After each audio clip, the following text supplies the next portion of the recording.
ഹിജാബ് വിവാദത്തിൽ Palluruthy saint Rita's സ്കൂളിന് ഹൈക്കോടതിയിൽ തിരിച്ചടി. ഹിജാബ് ധരിച്ച് കുട്ടിയെ സ്കൂളിൽ പ്രവേശിപ്പിക്കണമെന്ന DDEയുടെ ഉത്തരവ് സ്റ്റേ ചെയ്തില്ല. സ്കൂളിന്റെ ഹർജിയിൽ സർക്കാരിനോട് കോടതി വിശദീകരണം തേടി. അതേസമയം സ്കൂളിന്റെ ഹർജിയിൽ കുട്ടിയുടെ പിതാവും കക്ഷി ചേർന്നു.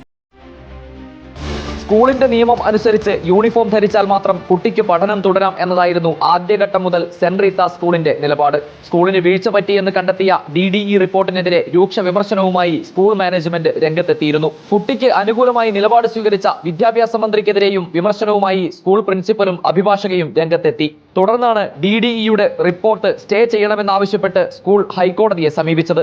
എന്നാൽ DDE റിപ്പോർട്ട് സ്റ്റേ ചെയ്യാൻ വിസമ്മതിച്ച ഹൈക്കോടതി സ്കൂളിന്റെ ഹർജിയിൽ സർക്കാരിനോട് വിശദീകരണം തേടി. അതേസമയം ഹിജാബ് വിലക്കിയ സ്കൂളിൽ നിന്ന് വിദ്യാർത്ഥിയെ മാറ്റാനുള്ള നിലപാടിൽ ഉറച്ചു നിൽക്കുകയാണ് രക്ഷിതാക്കൾ.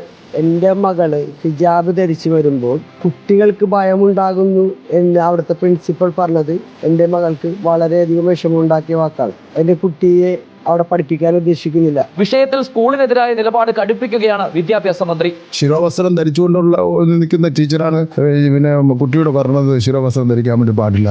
അതൊക്കെ ഒരു വിരോധാഭാസമായിട്ട് മാത്രമേ നമുക്ക് കാണുന്നതിന് വേണ്ടി കഴിയുള്ളൂ. ഹൈക്കോടതിയിൽ നിന്ന് തിരിച്ചടി നേരിട്ട സാഹചര്യത്തോട് സെന്റ് റീത്താസ് സ്കൂൾ മാനേജ്മെന്റ് പ്രതികരിച്ചിട്ടില്ല.